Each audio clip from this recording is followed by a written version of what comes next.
بسم اللہ الرحمن الرحیم نحمدہ ونصلی علی رسولہ الکریم وعن عثمان قال قال رسول اللہ صلی اللہ علیہ وسلم خیرکم من تعلم القرآن وعلمہ وعن ابن عباس رضی اللہ عنہ قال رسول اللہ صلی اللہ علیہ وسلم اشراف امتی حملۃ القرآن واصحاب اللیل۔ یہ بخاری شریف کی حدیث ہے۔ حضرت عثمان رضی اللہ تعالیٰ عنہ اس کے راوی ہیں۔ رسول اللہ صلی اللہ علیہ وسلم نے ارشاد فرمایا خیرکم من تعلم القرآن وعلمہ، تم میں سے بہتر آدمی وہ ہے جو قرآن کو پڑھتا ہے اور قرآن کو پڑھاتا ہے، یعنی قرآن سیکھتا بھی ہے اور دوسروں کو سکھاتا ہے۔ یعنی دونوں کی تعریف آپ صلی اللہ علیہ وسلم فرمائی ہے، پڑھانے والے کی بھی اور جو پڑھنے والا اس کے بھی، دونوں کو بہتر انسان نبی پاک صلی اللہ علیہ وسلم نے ارشاد فرمایا۔ ہمارے نزدیک تو بہتر انسان وہ ہوتا ہے کہ جس کے پاس مال ہو، دولت ہو، ہاں جی، اس کے بعد کوئی شہرت ہو، کوئی لمبی چوڑی گاڑیاں ہیں، مکان ہو، کہتے ہیں یہ اچھا لیونگ سٹینڈرڈ ہے، اچھا آدمی ہے، ہاں جی۔ لیکن رسول اللہ صلی اللہ علیہ وسلم نے فرمایا کہ قرآن کی تلاوت کرنے والا، قرآن سیکھنے والا، قرآن کو سکھانے والا تم میں سے بہتر انسان وہ ہے۔ اور دوسری حدیث کے اندر ارشاد فرمایا کہ اشراف امت حملۃ القرآن واصحاب اللیل۔ اشراف یعنی شرف والا، یعنی عزت والا وہ شخص ہے جو قرآن کو اٹھانے والا ہے۔ حملۃ القرآن یعنی قرآن کی تلاوت کرنے والا ہے اور قرآن حکیم پر عمل کرنے والا ہے، وہ سب سے عزت والا انسان ہے۔ اور واصحاب اللیل، اور اسی کے ساتھ یہ بھی شاہ فرمایا کہ ایسے انسان شرف والے ہیں، عزت والے ہیں جو رات کو شب بیداری کرتے ہیں، رات کو اللہ کے سامنے کھڑے ہو کر نماز پڑھتے ہیں۔ میں نے کئی دفعہ یہ ذکر کیا، یہ جو 5 نمازیں ہیں یہ ہم پر فرض ہے، اور جو رات کی نماز ہے، یہ تہجد کی نماز ہے، یہ نوافل ہیں، اس کی بڑا اس کی اہمیت ہے اور اس کی بڑی قدر و منزلت ہے۔ یہ اللہ رب العزت کے ہاں یہ اللہ کے قریب انسان کو کرتی ہے۔ یہ کیا رات کی نماز جو ہے یہ اللہ کے قریب کرتی ہے، یہ نفلی نماز ہے۔ ایک بزرگ کے بارے میں آتا ہے کہ وہ کہنے لگے کہ میرے پاس ایک آدمی آیا اور اس نے مجھے کہا کہ میں 200 نفل جو ہے نا روز پڑھتا ہوں۔ کتنے؟ 200 نفل پڑھتا ہوں۔ تو میں نے ان کو کہا یار اتنے نفل نہ پڑھا کرو۔ کہتے ہیں بس میں نے 200 نفل پڑھنے ہیں۔ کہتے ہیں وہ جب آدمی فوت ہو گیا نا تو میں نے خواب کے اندر دیکھا، خواب میں نے کیا دیکھا کہ حشر کا دن ہے اور سارے لوگ جمع ہیں اور حساب کتاب ہو رہا ہے، تو اللہ رب العزت فرماتے ہیں کہ ٹھیک ہے، لوگوں کو بھیج رہے ہیں جنت کی طرف، آپ چلتے جائیں۔ کہتے وہ جب وہاں پہنچتا ہوں دیکھتا ہوں کہ وہ جنت کا دروازہ بند ہے اور لوگ انتظار کر رہے ہیں، اس کے اندر بڑے بڑے صلحاء، بڑے بڑے علماء، بڑے بڑے شیوخ بھی باہر کھڑے ہیں، اور جبرائیل امین کہتے ہیں وہ خود تشریف لائے ہیں اور انہوں نے پھر جنت کا دروازہ کھولا ہے، پھر لوگوں کو اندر لے کر گئے ہیں۔ کہتے ہیں جب وہ بزرگ کہتے ہیں جب میں یہ خواب کے اندر دیکھ رہا ہوں کہ میں جب دروازہ کھلتا ہے تو میں دیکھتا ہوں کہ وہ شخص جو نوافل پڑھنے والا تھا وہ جنت کے اندر پہلے موجود ہے۔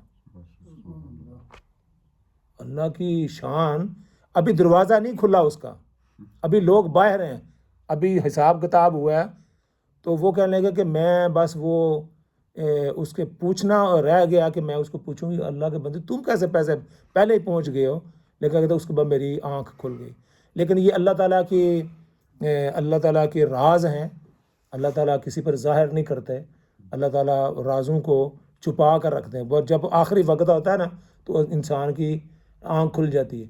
بتانے کا مقصد یہ ہے وہ جو نفل انسان پڑھ رہا تھا، ہر آدمی کو تو توفیق نہیں ہوتی، ہم تو جو 2 سنتے 2 نفل ہے وہ بھی نہیں پڑھتے، تو وہ 200 نفل پڑھتا تھا۔ لیکن اس کے اندر یہ جو ہے نا وہ چاہت تھی اس کی اللہ رب العزت کے ہاں کھڑے ہونے کی. 200 نفل وہ صبح سے لے کر شام تک وہ پڑھتا رہتا. تو اللہ کے جو قریب کرنے والی نماز ہے نا وہ رات کی نماز ہے. تو رسول اللہ صلی اللہ علیہ وسلم نے فرمایا وہ اصحاب اللیل جو اشراف والے عزت والے اور مقام والے وہ لوگ ہیں جو رات کو جا کر نماز ادا کرتے ہیں. تو قرآن کی تلاوت جو ہے یہ انسان قرآن تو اصل میں تو آیا ہے ہمارے لیے ہدایت کے لیے. اس کو پڑھیں گے اس سے ہدایت لیں گے اس سے روشنی لیں گے. لیکن اس کی تلاوت جو ہے نا یہ بھی ایک مستقل عبادت ہے. قرآن کی تلاوت ایک مستقل عبادت ہے اور اس پر اللہ رب العزت نیکیاں بھی عطا فرماتے ہیں. عمل کرنا یہ تو اس کا مقصود ہے. مقصود اس کی تلاوت نہیں ہے. مقصود تو اس پر عمل کرنا ہے. جو اللہ رب العزت نے احکامات ہمیں بھیجے ہیں یعنی کہا اقیم الصلاۃ. احکامات کیا ہیں؟ اقیم الصلاۃ نماز پڑھو، وآتوا الزکوٰۃ زکوٰۃ ادا کرو، ہاں جی، غرباء کے ساتھ اچھا سلوک کرو، ہاں جی، ولا تقربوا الزنا زنا کے قریب. یہ احکامات اللہ رب العزت نے عطا فرمائے. اسے فرمایا کہ روزے رکھو، ہاں جی، واتموا الحج والعمرۃ، حج کرو. یہ احکامات ہیں لیکن اس کی تلاوت کرنے کا بھی مستقل ثواب ہے. اور آپ صلی اللہ علیہ وسلم نے فرمایا کہ الف لام میم یہ ایک حرف نہیں ہے، یہ 3 حرف ہیں. ہاں جی، الف حرف، لام حرف، میم حرف. یہ 3 جب آدمی پڑھتا ہے 3 حرف تو اس کے کھاتے میں 30 نیکیاں لکھ دی جاتی. اسے فرمایا الحمد، اس کے 5 لفظ ہیں الف لام ہا میم دال. تو الحمد کسی نے کہا تو 50 نیکیاں مل گئی. تو 50 ایک نیکی بھی کل قیامت کے روز انسان چاہے گا کہ مجھے مل جائے تو ایک نہیں ملے گی.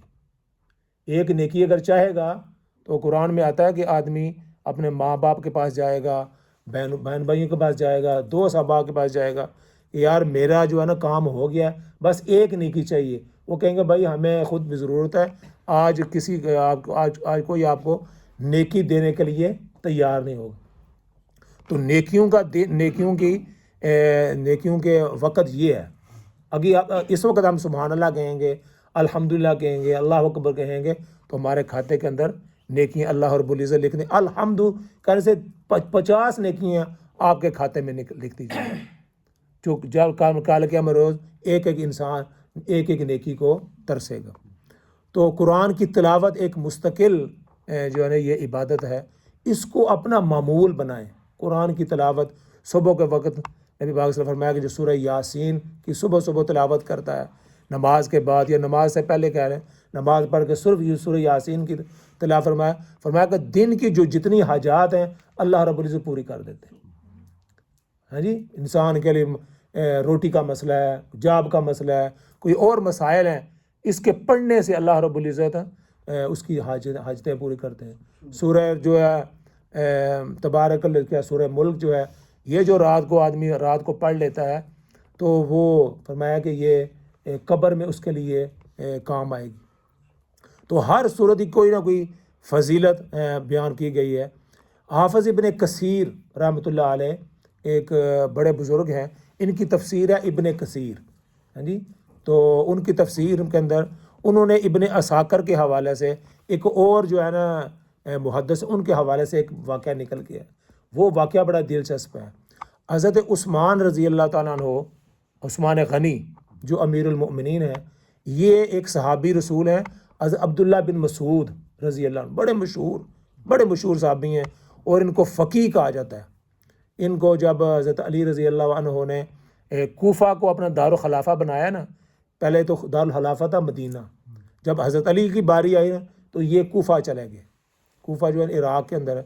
تو حضرت عبداللہ بن مسعود کو بھی کہا کہ تم یہاں آ جاؤ، تمہاری ہمیں ضرورت، کیونکہ وہاں کو مسائل بتانے والا بندہ بھی چاہیے. ہاں جی، جب آدمی مسجد بناتا تو امام بھی چاہیے، کوئی مفتی بھی چاہیے، کوئی مسئلہ بھی بتانے والا بھی ہو، یا صرف مسجد کھڑی کر دیں. تو یہ سارے لوازمات ہوتے ہیں. تو حضرت عبداللہ بن مسعود رضی اللہ عنہ کو وہاں بلایا. یہ اتنے بڑے فقیہ تھے. ان کی جب بات آ جاتی ہے نا تو سارے سر جھکا لیتے ہیں کہ انہوں نے جو مسئلہ بتایا وہ ٹھیک. تو یہ مرض الوفات میں حضرت عثمان رضی اللہ عنہ ان کے پاس گئے. مرض الوفات کہتے ہیں کہ جب آدمی اس طرح کی بیماری ہے کہ وہ اس کے بعد آدمی ٹھیک نہیں ہوتا, تو حضرت عثمان رضی اللہ عنہ ان کے پاس گئے اور ان کو جا کے پوچھا ما تشتکی, حضرت آپ کو کیا تکلیف ہے؟ تو انہوں نے فرمایا کہ ذنوبی, مجھے اپنے گناہوں کا وبال ہے. کس کا؟ مجھے اپنے جو میں نے گناہ کیے ہیں اس کی فکر ہے. یعنی میں مر رہا ہوں تو یہ ہے کہ کل قیامت کے روز اللہ کے ہاں کیسے میں کھڑا ہوں. لیکن یہ وہ صحابی ہیں جن کو رسول اللہ صلی اللہ علیہ وسلم رضی اللہ عنہم ورضوا, اللہ ان سے راضی ہو چکے ہیں اور یہ اللہ سے راضی ہو چکے ہیں. صحابہ کی وہ جماعت ہے اور وہ لوگ ہیں جن کو اللہ رب العزت نے دنیا کے اندر سرٹیفکیٹ دے دیا ہے رضی اللہ عنہ, اللہ تم سے راضی ہے. وَرِضْوَانٌ مِّنَ اللَّهِ اکبر, قرآن حکیم سورہ توبہ کے اندر وَرِضْوَانٌ مِّنَ اللَّهِ اکبر, اللہ کی رضا سب سے بڑی چیز ہے. قیامت کے روز جب اللہ رب العزت لوگوں کو جنت کے اندر داخل فرمائیں گے نا, تو آخری جو جملہ ہوگا نا, فرمایا کہ آج میں تم سے راضی ہوں اور کبھی ناراض نہیں ہوں گا. تو سب سے زیادہ خوشی جنتیوں کو اس بات پر ہوگی کہ اللہ تعالیٰ ہم سے راضی ہوگا. وہ جو رضاعت لوگوں کو جنت میں جانے کے بعد ملے گی نا, اللہ رب العزت نے صحابہ کو دنیا کے اندر عطا فرما دی. یہ صحابی وہ عبداللہ بن مسعود, یہ مرض الوفات میں کہہ رہے ہیں, جب حضرت عثمان کو پوچھتے ہیں کہ ما تشتکی, آپ کو کیا تکلیف ہے؟ تو کہتے ہیں بس مجھے گناہوں کی فکر ہے. میں پروردگار کے سامنے جو ہے نا وہ اپنے جو گناہ, وہ اپنے آپ کو تو گنہگار ہی سمجھتے تھے, ہم تو اپنے آپ کو شاید نیک ہی سمجھتے ہیں, ہاں جی. تو وہ اپنے آپ کہتے ہیں مجھے جو تکلیف ہے نا وہ میرے گناہوں کی تکلیف. دوسرا سوال ہے تو عثمان فرمایا فما تشتہی, فما تشتہی, آپ کی کیا خواہش ہے؟ ہاں جی. تو فرمانے لگے رحمت ربی, مجھے اپنے رحمت کی جو ہے نا یہ امید, میں اپنے رب کی رحمت کا امیدوار ہوں. ہے جی, میری یہ خواہش ہے کہ اللہ تعالیٰ مجھے اپنی رحمت کے اندر ڈھانپ لے. حضرت عثمان نے کہا اچھا میں ایسا کرتا ہوں کہ میں تمہارے لیے کوئی طبیب بھیج دوں, کوئی طبیب بھیج دوں جو تمہارا علاج کرے. فرمانے لگے اسی طبیب کی عوض تو میں بیمار ہوا, مجھے کسی طبیب کی ضرورت نہیں ہے, مجھے طبیب ہی کے ذریعے سے تو میں بیمار ہوا ہوں. تو حضرت عثمان نے کہا اچھا میں تمہارے لیے کوئی تمہارے اخراجات کے لیے کوئی پیسے دے دوں. تو میں کہا اس کی بھی ضرورت نہیں. عبداللہ بن مسعود رضی اللہ عنہ, ان کی بیٹیاں تھیں, 2 یا 3 بیٹیاں تھیں. حضرت عثمان نے کہا کہ وہ جو اخراجات ہیں وہ تمہاری بیٹیوں کے کام آئیں گے. جب بعد تم فوت ہو جاؤ گے ان کی لک آفٹر کون کرے گا, ان کو روزی روٹی کا مسئلہ ہوگا. تو عبداللہ بن مسعود نے کیا جواب دیا کہ آپ کو میری بچیوں پر فقر و فاقہ کا اندیشہ ہے, غربت کا اندیشہ ہے, فقر و فاقہ کا اندیشہ ہے جی, اس لیے آپ مجھے پیسوں کا کہہ رہے ہیں, اخراجات کا کہہ رہے ہیں. میں نے رسول اللہ صلی اللہ علیہ وسلم سے سنا ہے. کیا سنا ہے؟ رسول اللہ صلی اللہ علیہ وسلم فرمایا کہ جو شخص رات کو سورہ واقعہ کی تلاوت کرتا ہے ہر روز, اللہ رب العزت اس کو فقر و فاقہ کی مصیبت سے نجات عطا فرما دیتے.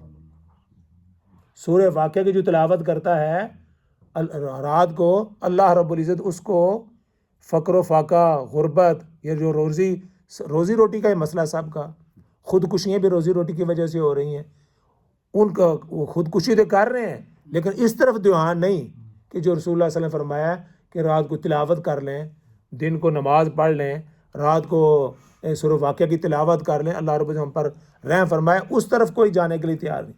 فرمایا کہ آپ کو میری بیٹیوں پر یہ اندیشہ ہے, میں نے اپنی بیٹیوں کو یہ تعلیم کر رکھی ہے کہ بیٹیاں, میرے بیٹیوں رات کو سورہ واقعہ کی تلاوت کیا کرو.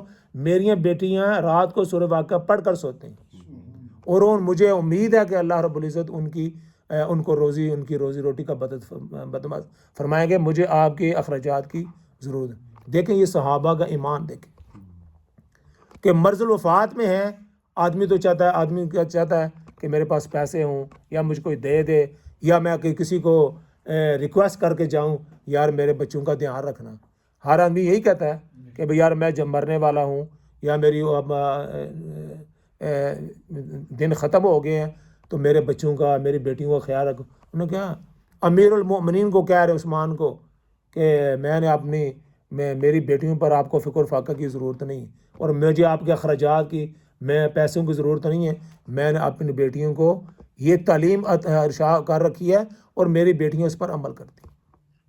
تو یہ واقعہ ہمارے لیے یہ ہے، اس کے اندر سبق ہے کہ ہم خود بھی رات کو تلاوت کریں، اپنی بیٹیوں کو بھی، بچوں کو بھی.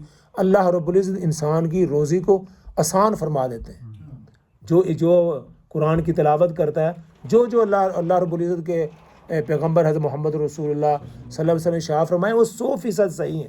اس پر عمل کریں تو پھر اس کا نتیجہ دیکھیں نا. ہاں جی، اس پر عمل کریں گے تو اس کا نتیجہ ظاہر ہوگا.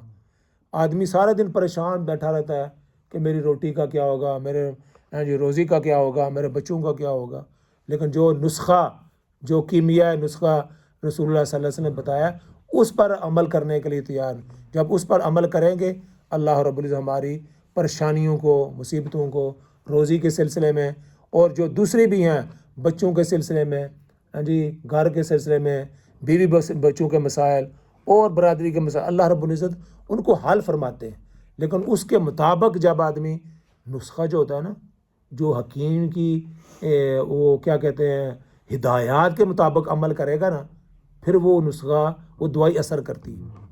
اور ڈاکٹر نے کہا کہ بھائی یہ میں آپ کو دوائی لکھ کر دیتا ہوں، یہ ایک صبح کھانی ہے، ایک شام کو کھانی ہے اور ایک دوپہر کھانی ہے. آدمی صبح پھکا مار لیتا ہے تینوں کا، وہ فائدہ ہوگا کہ نقصان ہوگا؟ یا ایک دن کھا لیتا ہے دوسرے دن چھوڑ دیتا ہے. یہ بلڈ پریشر کی دوائی ہے، ڈاکٹر نے کہا کہ یہ آپ نے روز کھانی ہے. ایک ہمارے دوست نے کہا کہ یار میں نے ایک دن کھائی تھی، دوسرے دن نہیں کھائی، پھر تیسرے دن تو میرے سر میں.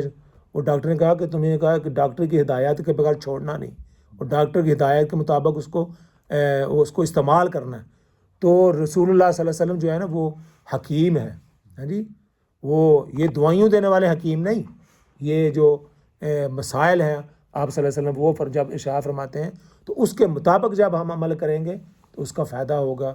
اللہ رب العزت مجھے بھی اور آپ کو بھی اس کی توفیق عطا فرمائے. وآخر دعوانا ان الحمد للہ رب العالمین.